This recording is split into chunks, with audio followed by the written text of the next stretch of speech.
Please welcome the panel to the stage.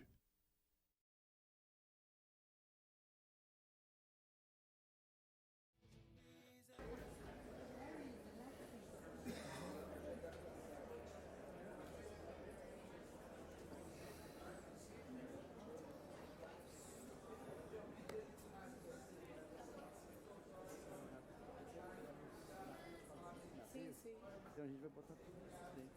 E é muito legal você estar nisso também. Pode marcar uma reunião com a Maíra da minha equipe, que tem alguma, como eu te falei, a gente está apoiando o CIR, estamos apoiando um monte de comunidade extrativista aqui. Okay. Hello, everybody. Good afternoon. This is Road to Brazil, COP30, the road to Belém. We have here a distinguished group of international speakers. I'd like to briefly introduce them. On my left, Régine is the CEO of CREO, one of the largest networks of family offices, very involved in the climate finance space.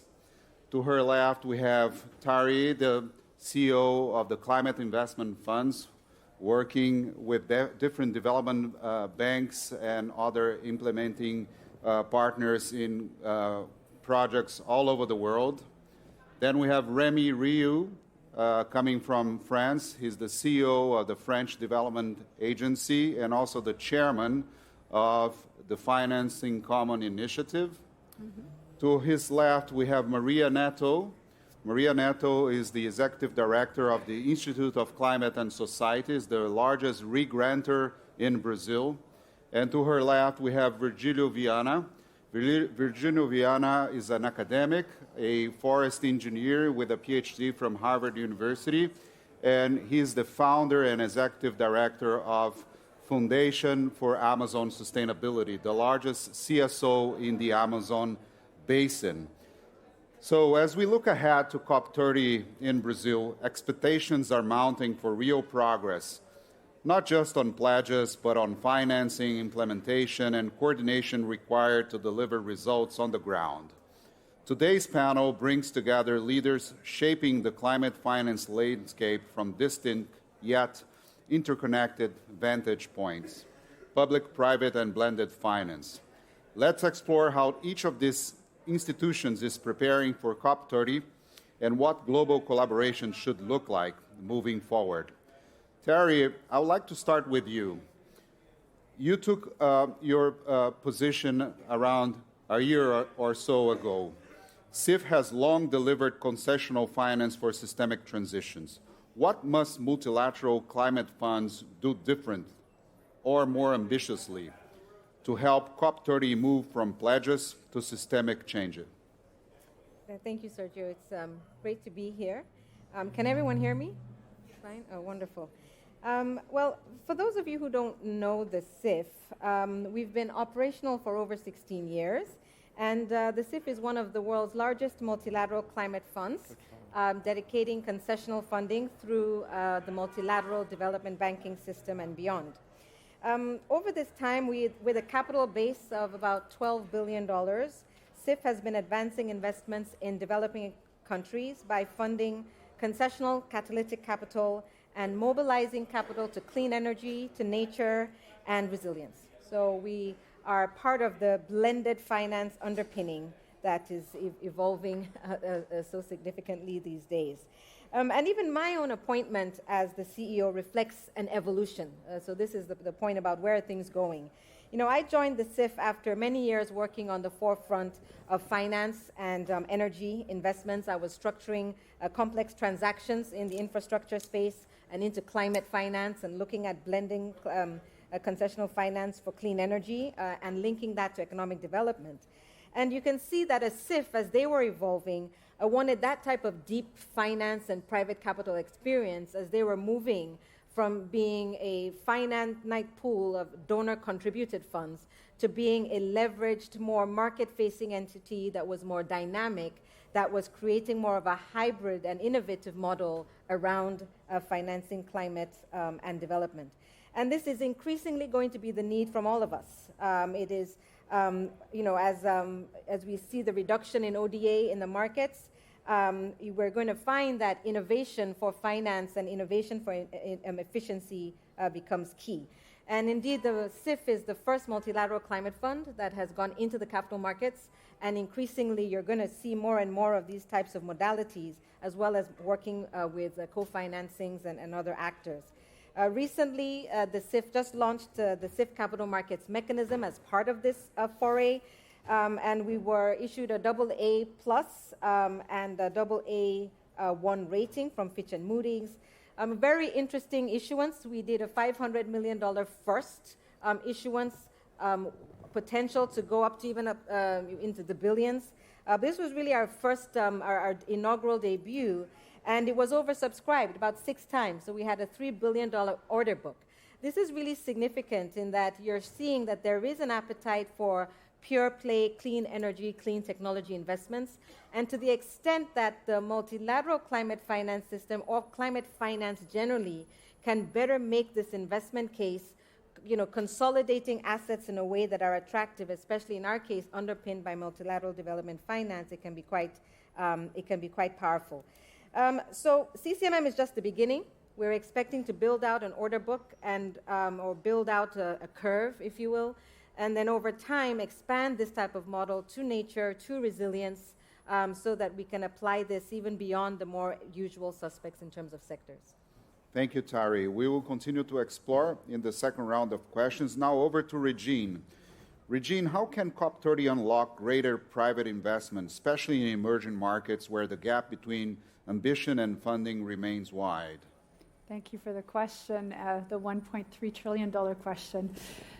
So we saw in 2023, $1.4 trillion going into the space, about a 50-50 split between private and public, when we really need to be at around $8 trillion and about $10 trillion a year by 2030.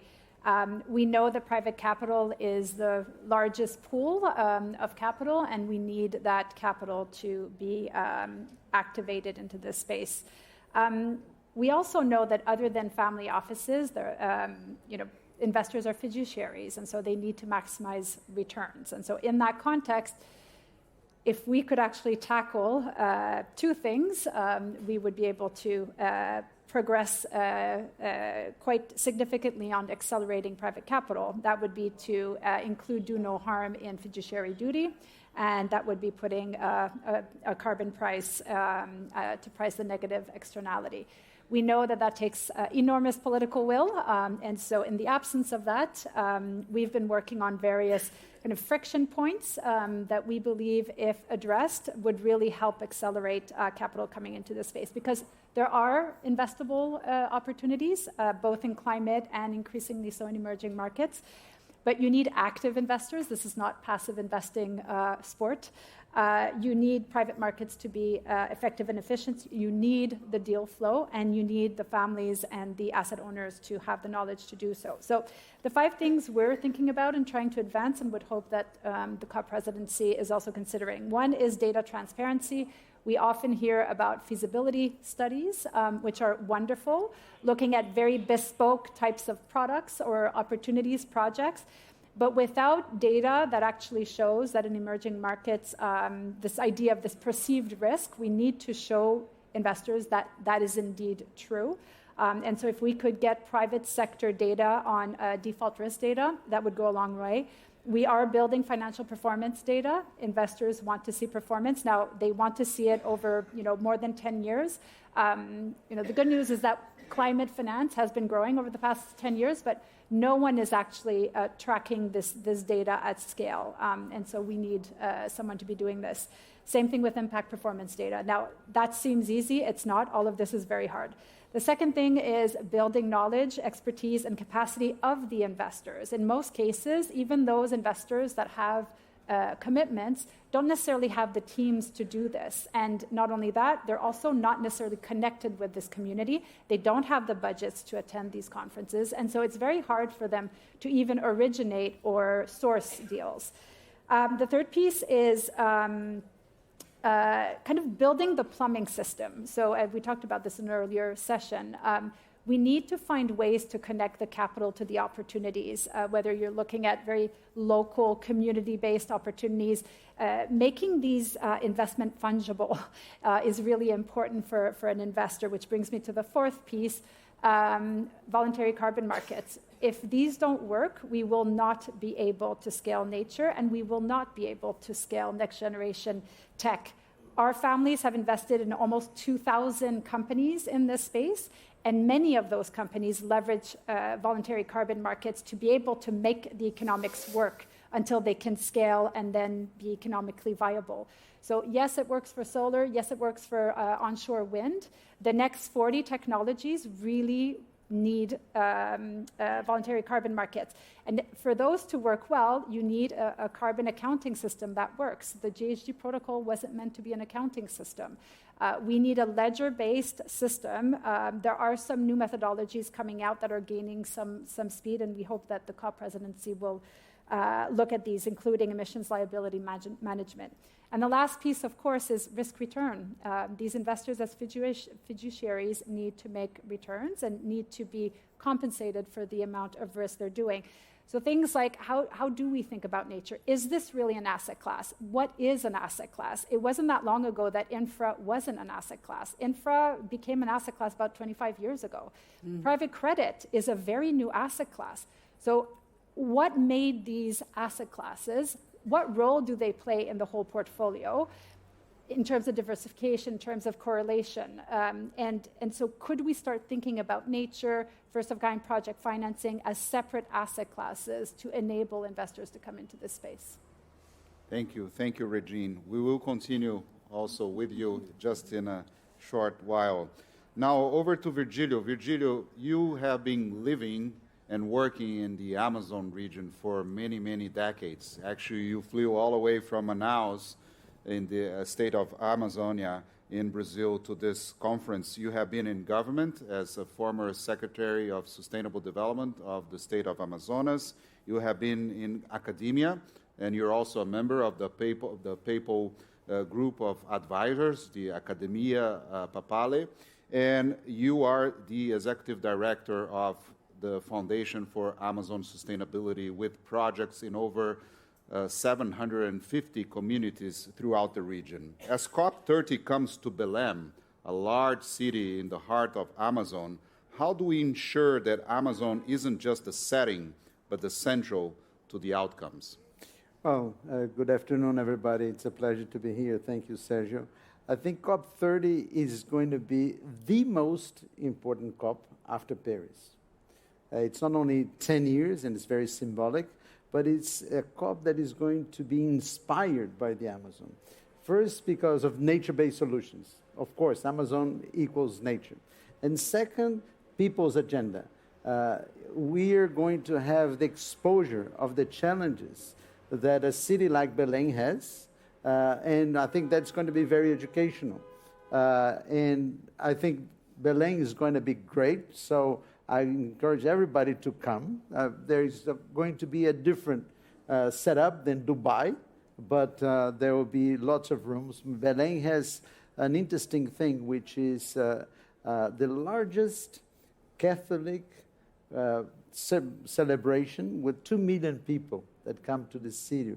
So there are a lot of Airbnb kind of facilities that will be available. I encourage you all to look those up. But I think, Sergio, the message from this COP, in my view, and that's what has been shared by André Corrêa do Lago, the president of the COP, is that it's going to be focused on action.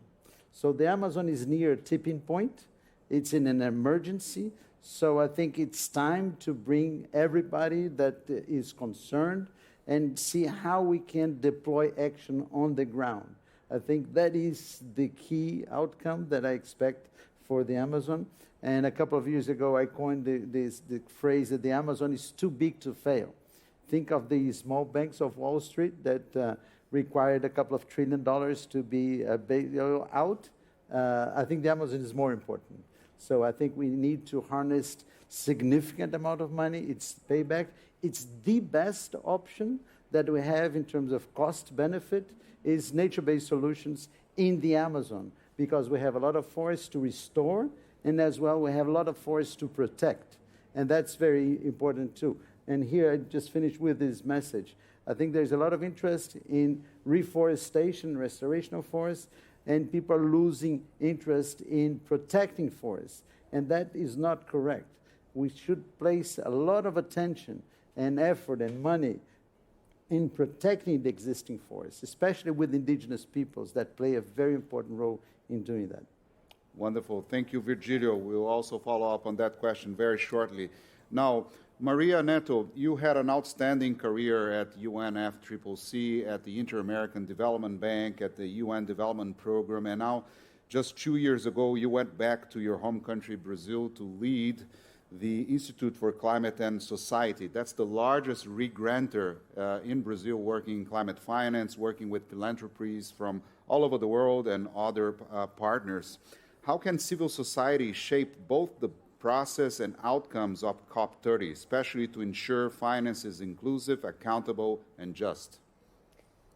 Thank you, Sergio. Pleasure to be here with a lot of friends and talk about the COP30. I think taking a bit of what Virgilio was saying, first of all, COP30 is really about the next 10 years of implementation needed. And as André Corrêa do Lago is saying, it's not a COP for negotiation, it's a COP for understanding what's going to be the framework of implementation. Implementation of ambition from the NDCs, from what came out from Dubai, but also from finance. No? So I think this is the motto that we need to think from now to then. What does it mean, implementation? And implementation from a number of points of view. I think, as Virgilio was saying, is an opportunity to bring nature and climate together. A lot of the previous COPs focused a lot on transitioning away from fossil fuels, which is important and very, very crucial for the convention. But also nature is about 30% of the needed removals of greenhouse gases and is cost effective in terms of emissions reduction. So it's a big opportunity for us to having a COP in the Amazon to highlight this opportunity, particularly given the role that Brazil, but also Latin America can play. Also, I think when we talk about the action, it's ensuring that all sectors and the civil society and the private sector involved in all these sectors, energy, nature, but also technology, innovation. When we talk about action, we have this opportunity of bringing a lot of these elements. And the responsibility is, again, not only about the COP, but what do we do between now and then to start demonstrating these large opportunities we have with renewables, with the scaling new solutions, with critical and difficult conversations on energy security, critical minerals, with regards to nature, as we already mentioned, but also on the finance agenda, how we can mobilize domestic, international, commercial, public, private, how we use better concessional finance from, for example, the global climate funds. What is the role of private sector, large investors? These are all questions that we need to start having convenings and conversations if we want to think about what's going to be the next 10 years of implementation. And so I think we have here a huge priority and opportunity to not only depend on the governments that will negotiate and hopefully come with this framework, but also come with a very strong message of things that we truly can bring to the front. And as an organization working with the civil society in Brazil, we see an important role for Brazilians to lead by example, but also for once with the presidency to promote more of this South-South collaboration and opportunities of also learning from abroad what are the kinds of solutions. And they can be very varied. I'm happy to talk further about that. Thank you, Maria. And by the way, you can ask some questions. You just saw the QR code. I have enough questions of my own, but if you want to help me, I will take that very generously. Now, Rémy, you have been for almost 10 years the CEO of the French Development Agency, Agence Française de Développement. You are also the founder and the chairman of the Financing Common Initiative that gathers more than 530 development banks from all over the world. What should public development banks do collectively to close the finance gap and support transformational investment in the Global South at COP30? And I forgot to mention, before this role, you were also a climate negotiator during the moment of the Paris Agreement, during COP21. So over to you. Thank you, Sergio, and good afternoon to you all. Thanks to the Milken Institute to give us the opportunity to talk about climate urgency, to talk about its consequences for the most vulnerable, and also its consequences for the financial markets as a whole, because it will remain a main driver probably of transformation for so long. And yes, I was the chief negotiator on finance 10 years ago in the French team, so I clearly and fondly remember what we did and feel the urgency, and so that's so important. Brazil is also chair of the BRICS, if I'm right, this year. Is taking the lead to guide us. On finance, of course, Belém will be a lot about the ambition, the NDCs. It will be about action, solutions, hopefully with this virada you're expecting. But of course, when we're talking about ambition and solutions, finance comes very rapidly in the discussion. And for the first time, I think in Belém, we will have the full picture. And I just want to remind everybody that now the climate agenda is framed into three components. So we have what was decided in Baku. So this twin target, the 300 billion from the 100 billion of Copenhagen, which is a significant increase, let's say, to finance what nobody will finance.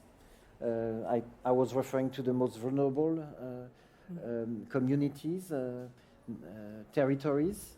Then we have the 1.3 trillion international finance, public and mostly private, Régine was referring to, which is now also our second goal by 2035.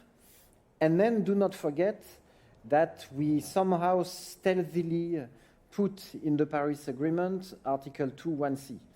And Article 2.1c is about the transformation of the financial systems as a whole to contribute to the fight against climate change. And it's in Article 2, which is an objective. So you have three objectives in the fight against climate change: mitigation, adaptation, and the transformation of the financial system, which is an end in itself and not a means to an end. I remind this to all the financiers in this room. So I think it's good to remind that we need the solidarity effort. We need public finance. That's one. We need to do way better in mobilizing private finance for climate. And then the financial systems in each and every country have also to do their homework domestically. And that's where we connect and we relate to the work that is ongoing. Again, Brazil taking the lead about the country platforms, which mean how this guidance, how this finance is landing in a specific financial system. Of course, following the direction set by the governments, their commitments, but also connecting with the other financial flows that, of course, the bulk of it is always at national level, both politically and financially. And so that's where, to come my last point about, and your question about the public development banks, that's where probably the PDBs are so important. So we know at the heart of the country platform in Brazil stands BNDES and the whole network of public development banks in Brazil. Sergio, you headed two of them. The same in South Africa with DBSA, the same in Indonesia with PTSMI, the same in France with our Caisse des Dépôts.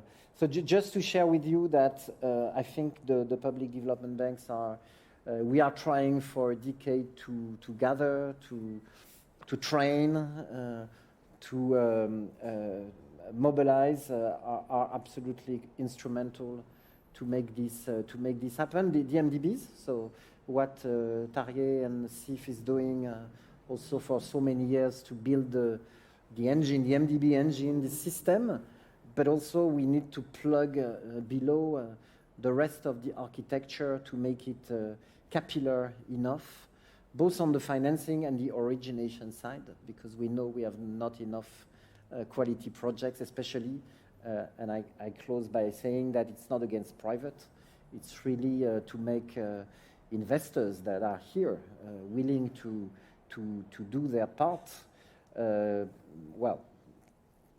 propose them, distribute to them enough opportunities, and we're not there yet.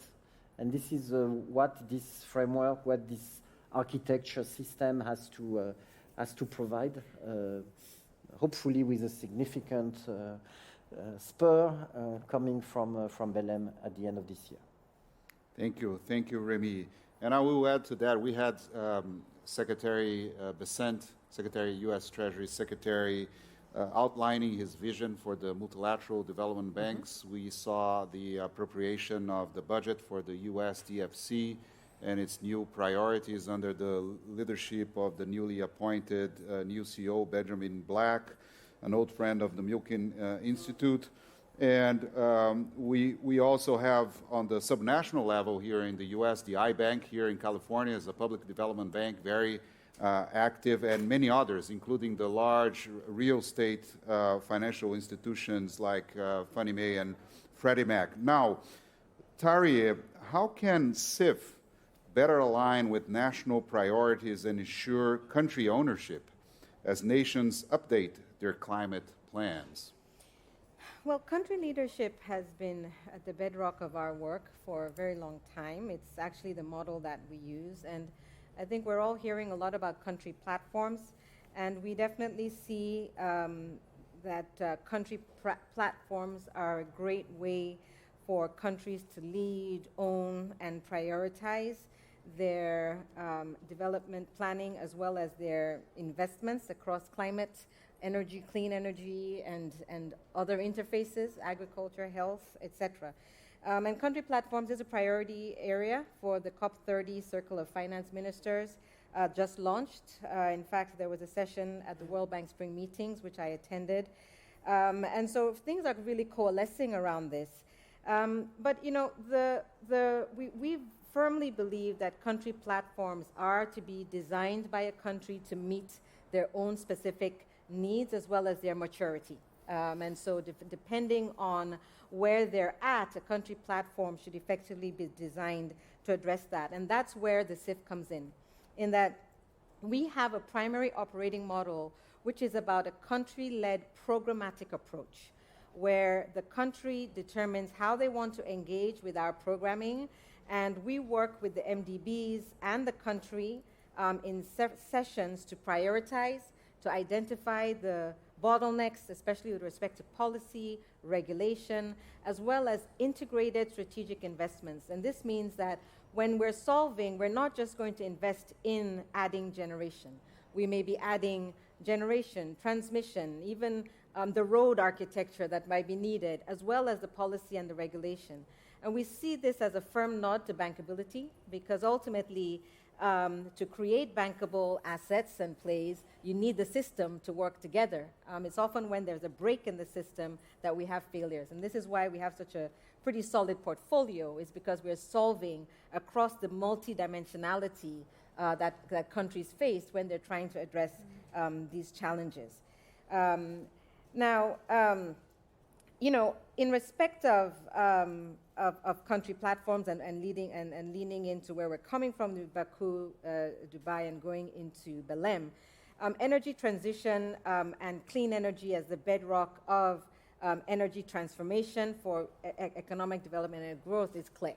And fortunately, with increasing bankability and increasing private capital going to these areas in developed countries, our challenge now is to get more of that capital to emerging markets, because the technologies are proven, the models are proven. Now it's about de-risking, managing perception risk, managing real risks.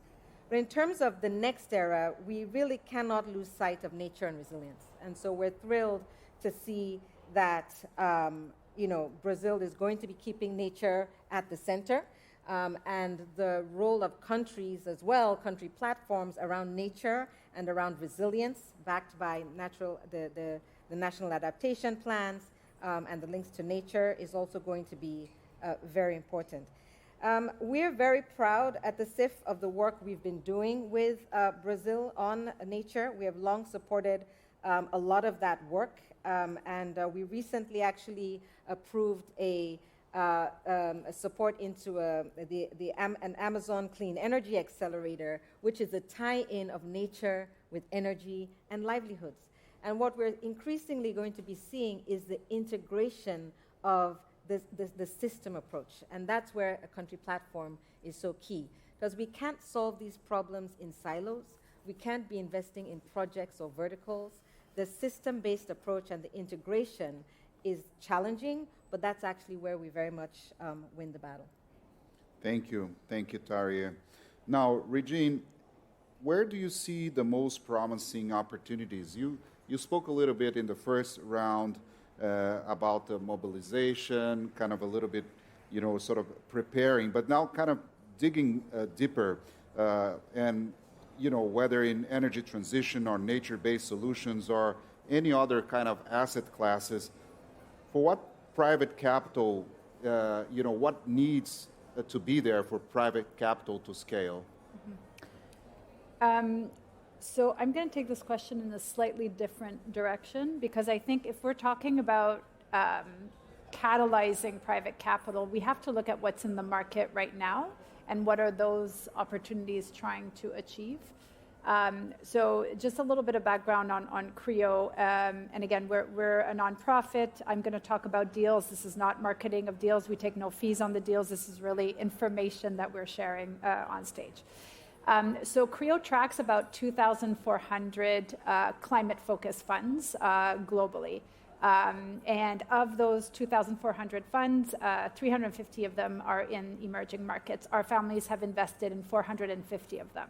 So those we know very, very well. And so I'm taking that approach because you need products, you need mechanism, you need platforms to deploy the capital, right? If you're an asset allocator, that is what you look for. So I'm going to go through it by asset class. So if you're looking at equity, for example, for the larger allocators, you need to fit the ticket size. So often when we talk about, projects in the Amazon, you would need to bundle a lot of that, right, for it to be investable. There's a lot of other elements to making it bankable and feasible. So looking at the large generalist asset managers, sometimes they get criticized for being generalists and not being climate experts. But we really have to recognize that effort.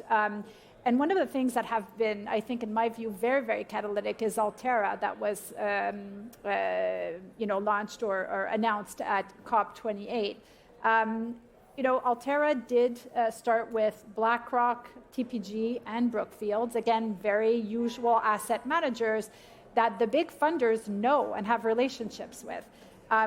Their idea to fund them to then create strategies for transition in emerging markets, we think is necessary. I'm going to talk about a lot of different things too that are necessary, but it is absolutely necessary. And we saw, just a week ago with the Brookfield one, Altera doing a co-investment of 100 million into a renewable energy platform in India. That is investable when you have a $30 billion fund to deploy. So that needs to be recognized. The complete, extreme side of that is something like Allied Climate Partners, for example. So one of our families launched Allied Climate Partners, and it was really designed as an evolution of another one of our families' funds called CCEF. CCEF was really focusing on Southeast Asia, and really the idea here is to fund the very early stage project development so that you can build the pipeline for bigger investors to come in. I had a great conversation with a large pension fund that does mostly direct investing. That pension fund had quite significant concessional capital that was discussed with them. to do something in Africa. And the head of infrastructure basically said, I can't go to Africa unless you can show me $5 billion of pipeline. I can't make the economics work for our very big pension fund. That doesn't exist yet in Africa. So something like Allied Climate Partners, it's going to take time. But these funds are essential, and this is where families can come in as concessional capital, can come in as junior capital, can come in as senior capital alongside other risk-on investors to kind of build the pipeline. These are all, and this is just in equity. In credit, it's interesting. There was actually an article in the Financial Times just this week around the barbell strategy. And I was saying that private credit is a fairly new asset class. In a world where the markets are shifting tremendously, there's enormous geopolitical upheaval right now, and trying to find how can you manage your portfolio moving forward. There's an interesting approach of doing public credit, but also matching it with private credit in emerging markets. It needs to be very well structured private credit, and again, you need specialists to be able to do that. But those opportunities do exist in the marketplace, and you're starting to see them in Latin America. I haven't seen it in Africa yet. Where the credit market is nascent, one of the most interesting types of platforms we have seen is around credit enhancement platforms. These can be critical to unlocking and building a marketplace. And again, this is where families can play a role in unlocking for institutional capital to come in. I'll speed up a little bit, but great products in the marketplace on debt.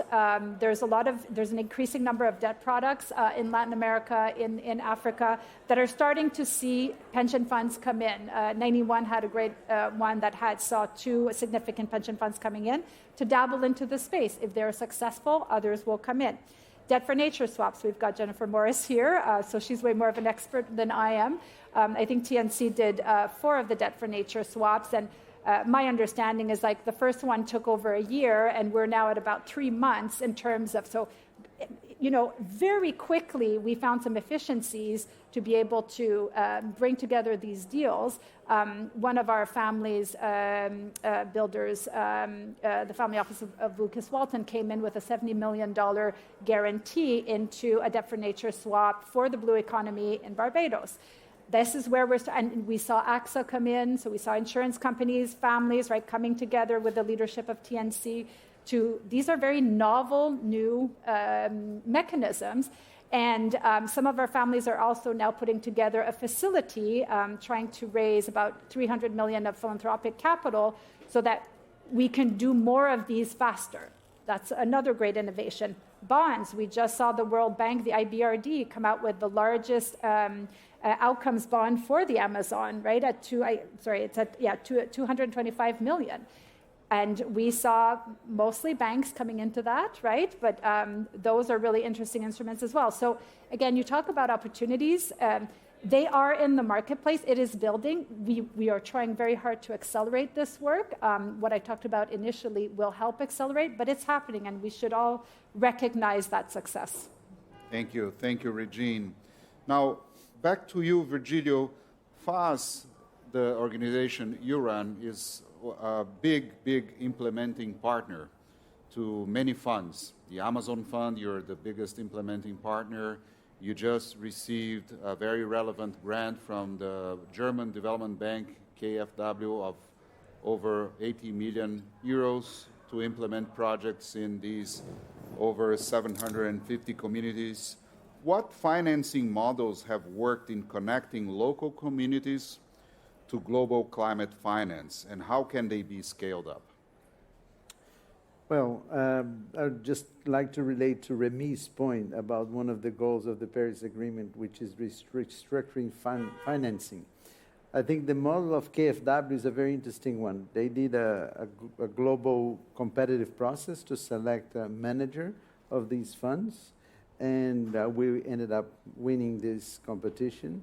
And it is funds to support state governments to have more efficient action in reducing deforestation and supporting bioeconomy. And rationale behind this is that funding the state itself, or subnational governments, is not very efficient because of the bureaucracy that governments have. And as you mentioned, I was a state secretary for 5 years, and I know how bureaucracy works, especially in places like Brazil.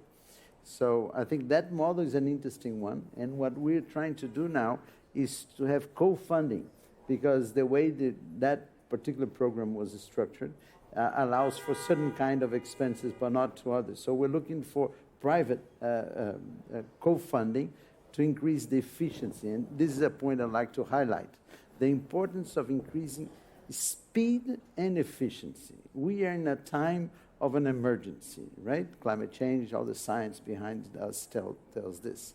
But we are going very slowly. Very slowly. And that's not only the bureaucracy at the national or subnational level, it's the bureaucracy at the international level. So we have to become much, much more efficient to deal with an emergency. Suppose that the boat is sinking and you have, hello, stop. We're still doing a bid for the life vest, no? But the boat is sinking. So we have to be quick. And I think that's a very important challenge ahead of us in rethinking the financial model, how to deploy finance with a greater speed. The second is efficiency. How to make sure that these funds are deployed in an efficient manner. And the lesson learned from our experience, we're 17 years old, fast, just going to become an adult next year, 18, is that we have to focus on people. It's take care of people that take care of the forest. If we're not able to take care of people, we're not going to have an accomplished mission. And both Régine and Tariye mentioned the systems approach. So we have to have a systems approach. We cannot only rely on impact investment. Impact investment is great, but it's not going to do the job. I usually highlight the importance of drinking water and dealing with child abuse. There is not a business case for young girls being harassed. It has to be concessional funding. It has to include a systemic approach that has to be built from bottom up. And I'd like to finish with this initiative that we're leading together with several other organizations, which is to design adaptation plans for 600 villages in the middle of the rainforest. On the basis of that process, we are going to have a synthesis, and this synthesis is going to go to a boat. Actually, the title could be The Boat to Brazil, the boat to COP30. So we're going to sail from Manaus to Belém, 5 days. It's going to be a seminar inspired by these adaptation plans, but with an international participation to enrich the discussion. So that is an example of an emergency. That is an example of how we can design bottom-up processes in order to increase efficiency. We work, as you mentioned, Sergio, in over 700 villages. And what we learned, one of the things that we learned, is that it should not be our priority, our projects. It has to be bottom-up. Because if it's their priority, then they come on board. They have an ownership of whatever is done at the village level. So I think that is something essential to increase efficiency. So I'd like to highlight speed and efficiency to have greater impact in a critical ecosystem, which is the Amazon. And I think the deployment side is equally important as the mobilization of funds, because oftentimes when people talk about financing, say, well, how can we mobilize more funds, which is a very important part of the agenda. But how to deploy this finance is very important. So it's very important to have institutions in the countries, and also Régine mentioned this, to use, and I think both of you mentioned, the need to have grounded activities, strengthening local organizations, especially civil society organizations that can survive political change. Brazil went through a change in politics similar to the US. We went from one government which was anti-climate, anti-environment, and that was very tough. So we have to build resilience of institutions to overcome these partisan changes that happen, unfortunately. Thank you, thank you. Very related to Virgilio's comments and kind of interconnecting with previous remarks. Maria, you have projects that deal, at Institute for Climate and Society that deal with grassroots communities. You have projects that deal with very sophisticated development of new financial instruments. So you have a very large and diverse portfolio. What reforms are most urgent to ensure financial flows align with frontline needs and local priorities, in your opinion?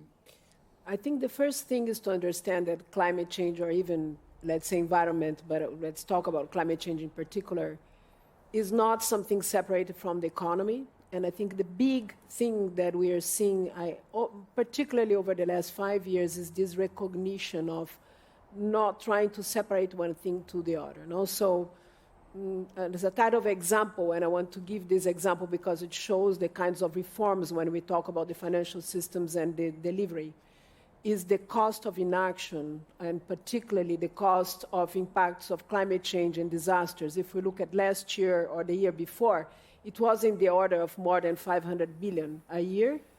Less than 50% of this 500 billion were insured, and for sure in Latin America, less than 30%. In the case of Brazil, we had a huge disaster last year with inundations in the south of Brazil. The infrastructure was only 5% insured. I'm saying this because I don't think we did the planning, both in terms of cities, in terms of treasury, or let's say planning in terms of development planning, nor in terms of local investments or banks, thinking really about how to integrate the cost of inaction. We didn't price the cost of climate properly, and so the decision-making is not really yet done to integrate, how to integrate this from the point of view of doing more effective activities. So adapting to climate change, reducing the vulnerability, being more resilient, can reduce enormously these costs. Mitigating climate change should avoid this cost to continue increasing, because it will continue being more frequent and more intense. We don't know exactly how.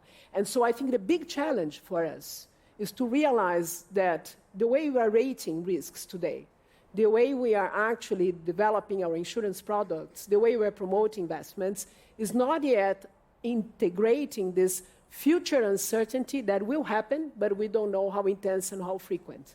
I'm saying this because at the local level, this realizes the need for understanding better the opportunities and the challenges of that, both in terms of scaling the urgency sense of we need to start taking advantage, taking the case of Brazil, huge potential for restoration, not an easy business. It's a lot of project finance yet. It is not easy because a forest may take 4, 5, 6, 7 years to grow, and there are not enough insurances for the first 3, 4 years. And if I'm a farmer, there's a lot of uncertainty also about the price or the off-taking contract. I don't have yet guarantees for performance. Most of the guarantees are traditional ones. So there are a lot of things that can be done in terms of instruments to respond to the opportunities. But also in terms of the challenges, we can also develop new instruments, insurance and guarantees, ways to integrate also these risks, and planning. Now, why this is important for civil society? Because on the other hand, when the impacts are happening, those who are poorest, unfortunately, are the most vulnerable. And in the case of Brazil, when we had fires last year, dry season, when we had inundation, it's about the favelas, where the houses are destroyed, and these are the ones that are not reconstructed quickly or properly, or the indigenous people in the Amazon that were without fish and poorer and having health problems. So In a way, this impacts also our local development, our health systems. It's a very cross-cutting issue. So we need to think about that when we talk about systemic approach, in understanding better that climate, for instance, is not something delinked from development. If we want to say it's not, fine, but it will continue to happen. And if we take the United States, where we are, we know that insurers are stopping insuring, for example, houses in Florida. We are having problems in this region. We are in the US with the dry seasons and fires.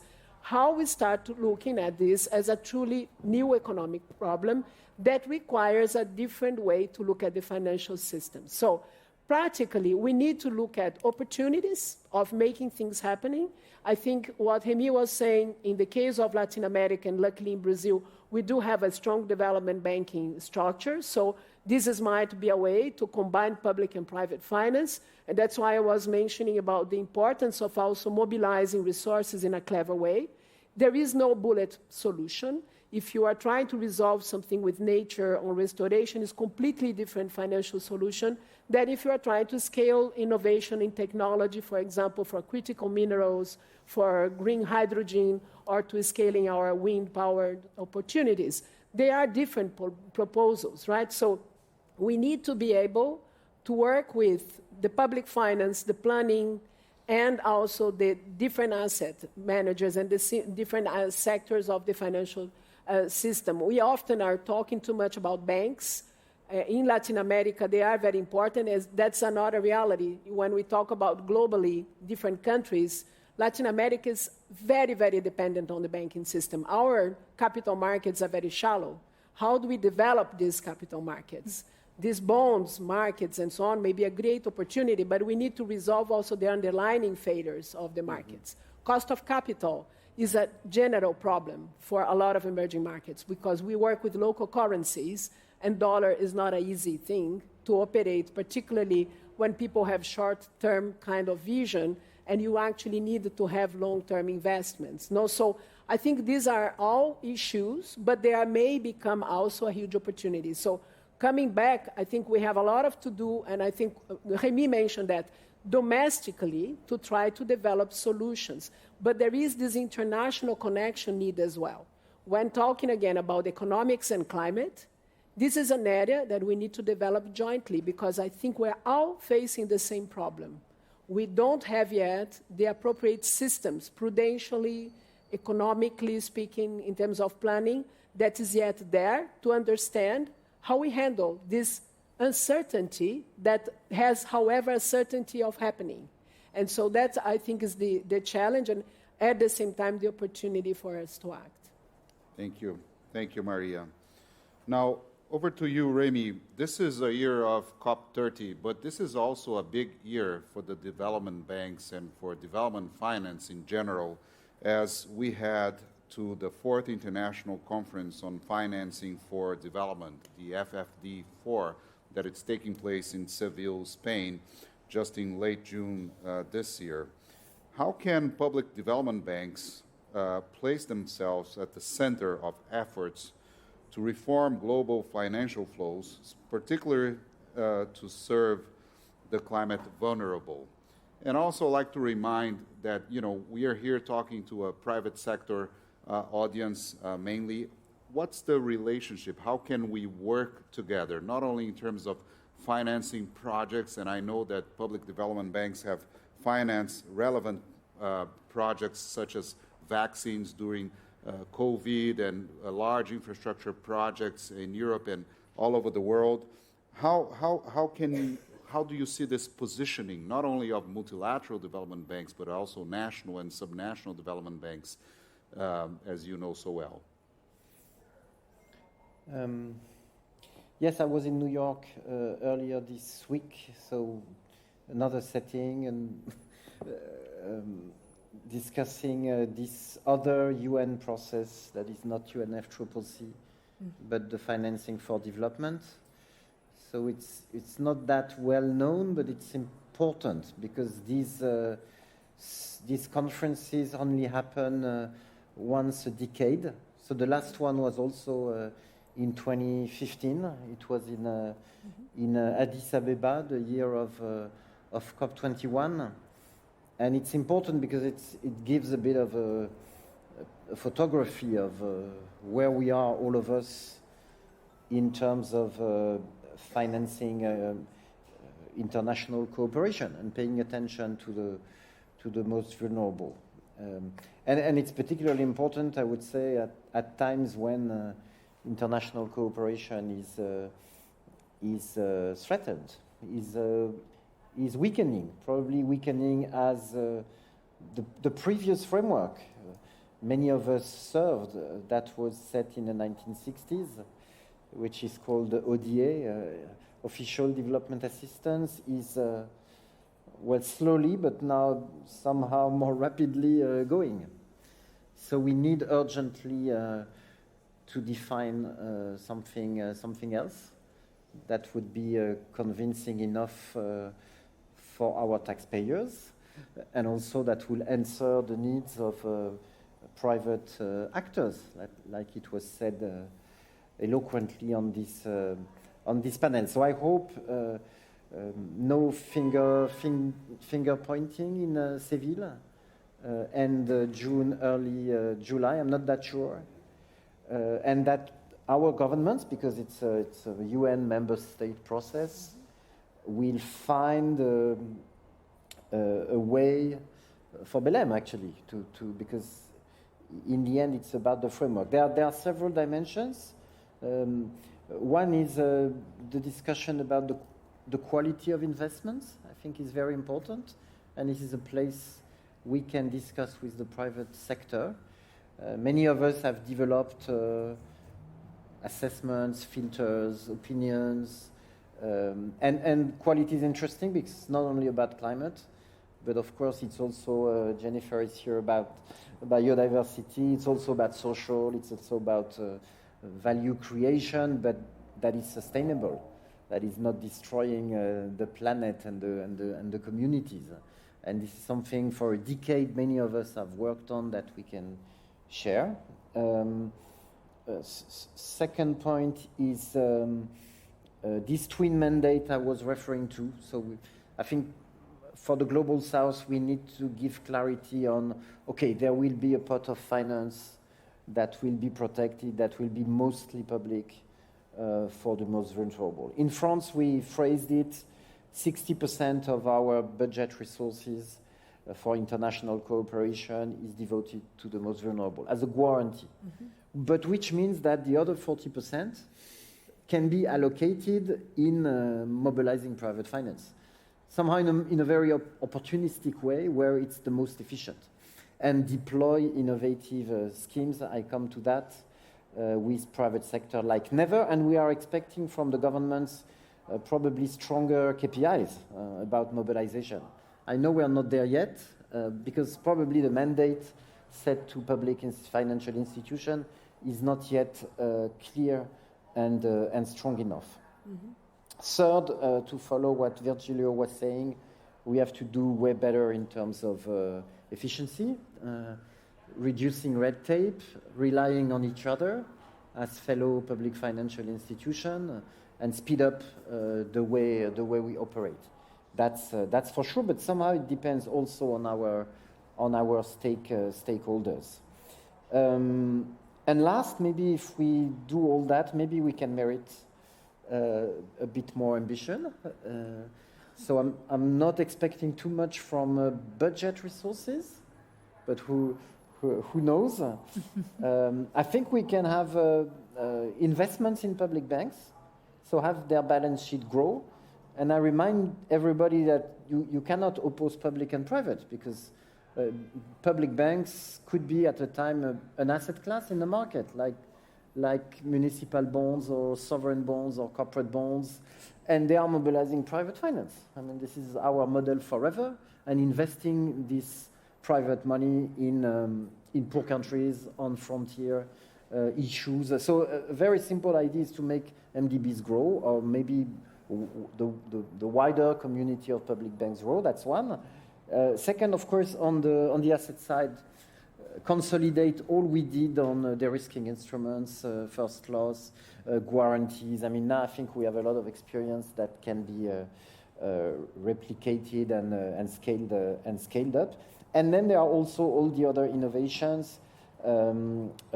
SDR, how to leverage SDR is still a pending issue, despite very concrete proposals made by several MDBs. Debt swaps is an interesting mechanism, refinancing, guaranteeing this kind of instrument. And last, maybe I think the carbon markets, we need a public component in carbon markets that public banks have to provide. Otherwise, nobody will believe in them.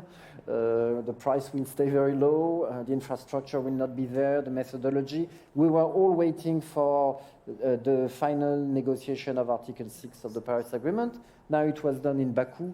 I think we would be guilty as public institution not to help these markets go further. And you know, Article 6 makes, if a country invests, buy credits abroad, it's in its own, can be in its own trajectory. So it's a very strong incentive for international cooperation, way stronger probably than what we have for now. So I stop here just saying that all these ideas, this idea of a new framework replacing ODA, this idea of an architecture that would embark a national institution and forces and link with private like never, was discussed, is in a report we published in Cape Town end of February during the 5th Finance in Common Summit, alongside the first G20 finance ministers and central bank governors. Yes, there's an issue on regulation as well that the governors could take care of over time. And it's public, so if any interest on your side, we stand ready to continue the discussion. Thank you. Thank you. Thank you, Rémy. Our time is up, unfortunately, but as we heard today, COP30 is not just about negotiation, it's about enabling action, whether through concessional funding, private capital, or public development banks. The question is not if we can mobilize the needed finance, but how we do it effectively, inclusively, and urgently. Thank you all for your leadership and your insights, and thank you all for being here.